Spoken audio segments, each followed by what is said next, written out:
अब स्टूडेंट हम बात करने वाले 8.2 की, ठीक है, जिसमें आपको विभिन्न त्रिकोणमितीय अनुपातों की कुछ कोण संबंधी वैल्यू दे रखी होगी, जैसे 0 डिग्री, 30 डिग्री, 45 डिग्री और 60 डिग्री, 90 डिग्री। उसके आधार पर जो है आपको मान ज्ञात करने होंगे, ठीक है। तो इस सारणी को एक तो तरीका है आप याद कर लें, बिल्कुल रट लें, और दूसरा तरीका आसान तरीका है कि आप इसको मान कैसे निकालते हैं इसका तरीका जान लें, वो सबसे ज़्यादा अच्छा रहेगा। तो देखिए मैं आपको बताता हूँ। सबसे पहले साइन थीटा, तो साइन थीटा के लिए 0, 30, 45, 60 और 90 पर, यानी इन कोणों पर कितने मान होते हैं वो कैसे ज्ञात करें। आपको बस कुछ नहीं करना है, सिर्फ जैसे जैसे बताता चल रहा हूँ वैसे वैसे करते चलना है, ठीक है। तो देखिए आप ध्यान से, सबसे पहले बिना कुछ सोचे समझे जितना बता रहा हूँ उतना करना है। 0, 1, 2, 3, 4, ये गिनती लिख देनी है 0 से लेकर के 4 तक, ठीक है। कोई दिक्कत है यहाँ तक? बस आपको इतना ही करना है अभी। उसके बाद आपको क्या करना है, इन सभी पर रूट लगा देना है। क्या करना है? सभी पर रूट, स्टेप बाय स्टेप बता रहा हूँ आपको। यहाँ रूट लगा देना है आपको, जैसे मैं लगा रहा हूँ, अंडर रूट लगाते ही देखिए, ठीक है। उसके बाद एक छोटा सा काम रह जाता है हमारा, सबके नीचे 2 से भाग लगा दीजिए। 2 से भाग लगा दिया हमने यहाँ पर। अब क्या करना है, हमें इस वैल्यू को क्या करना है, सॉल्व कर देना है। सबसे पहले आपने क्या किया कि 0, 1, 2, 3, 4 लिख दिया, सभी पर ऊपर अंडर रूट लगा दिया, नीचे सबका 2 से भाग लगा दिया। अब देखिए, अगर आप अंडर रूट 0 को ब्रैकेट से, वो अंडर रूट से बाहर निकालेंगे तो 0 ही आएगा, और 0 में जब किसी का भाग लगाते हैं तो क्या निकल कर आता है हमारा, 0 ही निकल कर आता है, ठीक है। तो इस पूरे का जो सॉल्यूशन है वो क्या आ गया, 0 आ गया। इस तरीके से 1 जो है अंडर रूट से बाहर निकलेगा तो 1 1 कर ही निकलता है, 1 अप, तो ये क्या हो जाएगा आपका 1/2, ठीक। यहाँ आप देखो ध्यान से, इसको थोड़ा सा आपको समझना पड़ेगा। यहाँ अंडर रूट 2 है, आप इसको तो हम ऊपर ऐसे ही रहने देंगे, लेकिन आपको क्या पता है कि किसी भी संख्या को 2 बार अंडर रूट में लिख कर मल्टीप्लाई करें तो वापस से वही आता है। तो यहाँ मैं इसे लिख सकता हूँ √2 मल्टीप्लाई √2, ये मैंने इस 2 की जगह लिखा है।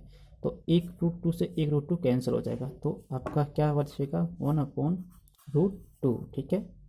इसी तरीके से आप इसकी बात करें तो यहाँ पर आपस में कुछ कट नहीं सकता है, तो वैल्यू यही रहने देंगे, कुछ काट पीट नहीं करेंगे इसमें, ठीक है। अब आ जाते हैं यहाँ पर √4। अब √4 आपको पता है क्या बन के बाहर निकलता है, 2, ठीक है।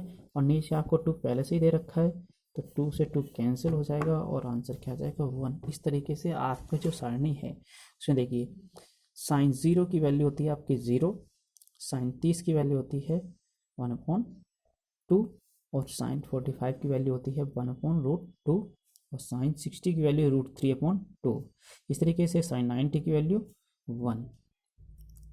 इस तरीके से आप ये सारणी रटने की जगह बनाना भी सीख सकते हैं, जैसे मैंने आपको बता दिया है। और आपकी मर्जी है कि आप इसे रटते हैं या फिर बनाना सीखते हैं। अब देखिए मैं आपको सीधी एक सारणी दिखा दे रहा हूँ, जैसे आपकी किताब में बनी हुई है सभी त्रिकोणमितीय अनुपातों के लिए, जैसे साइन, कॉस, टैन, कॉट, सेक और कॉसेक सभी के लिए बनी हुई है।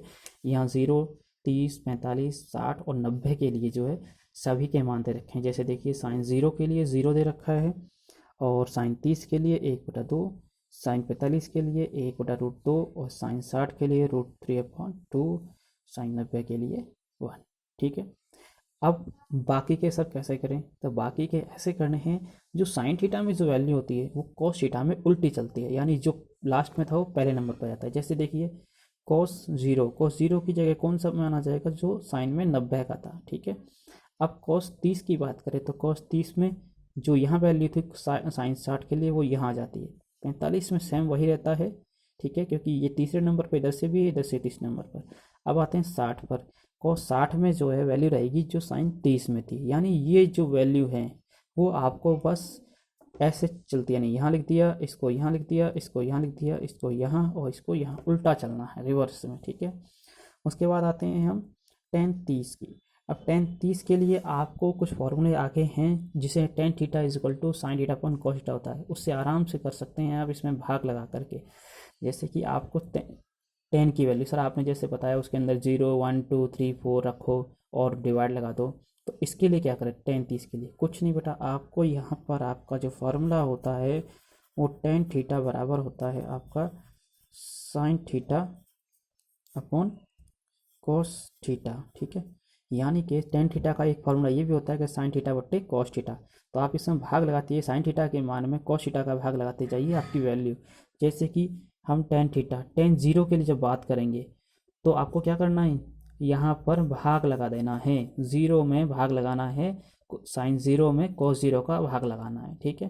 तो एक का भाग ज़ीरो में लगाएंगे तो कितना आएगा, ज़ीरो ही आएगा। उसके बाद वापस से साइन 30 में भाग लगाना है आपको कॉस 30 का, यानी कि इसका इसमें भाग लगा देना है। तो काटा पीटी करने पर आपका जो आंसर आएगा वो ये आ जाएगा।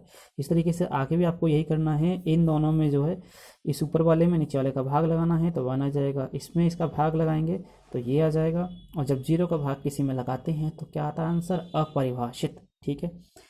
इस तरीके से आप कॉट की बात करें तो टेन और कॉट में भी साइन और कॉस की तरह ही रिलेशन होता है। जिस तरह आपने देखा था साइन में वैल्यू यूँ रखी गई है और कॉस में पीछे से स्टार्ट करते हुए, इसी तरीके से टेन में जो वैल्यू आई हैं उसमें क्या होता है, कॉट में वो उल्टी हो जाती हैं जस्ट, यानी कि पहले अपरिभाषित इन्फिनिटी आ जाएगा, उसके बाद जो वैल्यू यहाँ पर 60 के लिए है वो 30 के लिए आ जाएगी, जो 45 है वो 45 के लिए रहेगी, जो यहाँ 30 के लिए है वो 60 के लिए, इस तरह उल्टा चलेगी। अब आते हैं sec theta. Sir sec theta के लिए साइन और टेन का बता दिया आपने, सेक थीटा के लिए और बताइए। सेक थीटा के लिए कुछ नहीं करना है आपको। सेक थीटा बराबर होता है किसके, 1 अपॉन कॉस थीटा, यानी कॉस की जो वैल्यू थी वो क्या होगी, सेक थीटा में पलट जाती हैं, ठीक है। देखिए जब हम सेक जीरो की बात कर रहे हैं तो हम कॉस जीरो देखेंगे, इसके नीचे कुछ है क्या, नहीं, तो इसके नीचे कुछ नहीं है तो क्या लगाएंगे, 1 लगा देंगे। और जब इसको पलटेंगे हम तो तब भी आंसर क्या आएगा, 1 ही आएगा आपका। इस तरीके से आप कॉस थीटा की वैल्यू, कॉस 30 की वैल्यू कितनी है ये, तो वो सेक 30 में जाके क्या हो जाएगी, पलट जाएगी। यहाँ √3/2 है, वहाँ से क्या हो जाएगा 2/√3। इस तरीके से यहाँ 1/√2 दे रखा है कॉस 45 की, तो सेक 45 में क्या हो जाएगा, ये पलट जाएगा, √2 ऊपर चला जाएगा और 1 क्या होगा आपका नीचे आ जाएगा, ठीक है। इस तरीके से कॉस थीटा में भी, कॉस 60 के लिए भी यही होगा, 1/2 है वहाँ 2/1 हो जाएगा, ठीक। और यहाँ की अगर बात करें तो इसके नीचे कुछ नहीं है, कॉस 90, तो जीरो के नीचे 1 लगाएंगे और जब इसको पलटेंगे तो आपका हो जाएगा 1/0। मैंने ये भी बताया है कि जब जीरो में किसी का डिवाइड लगाते हैं, सॉरी जीरो का डिवाइड किसी में लगाते हैं तो क्या आता है, इन्फिनिटी, ठीक है। जैसे टेन कॉट साइन कॉस में जैसा रिलेशन था उस तरीके सेक और कॉशेक में भी रिलेशन है क्या। तो देखिए क्या करना है आपको, सिर्फ पलट देना है, जो इसके पीछे वैल्यू है वो कहाँ जाएगी, आगे, और जो आगे है वो कहाँ चली जाएगी, पीछे चली जाएगी। देखिए इन्फिनिटी, और यहाँ से 2, यहाँ से ये सेम आ जाएगा उठ के, यहाँ से यहाँ, और यहाँ से यहाँ। इस तरीके से आपकी सारणी क्लियर हो जाती है।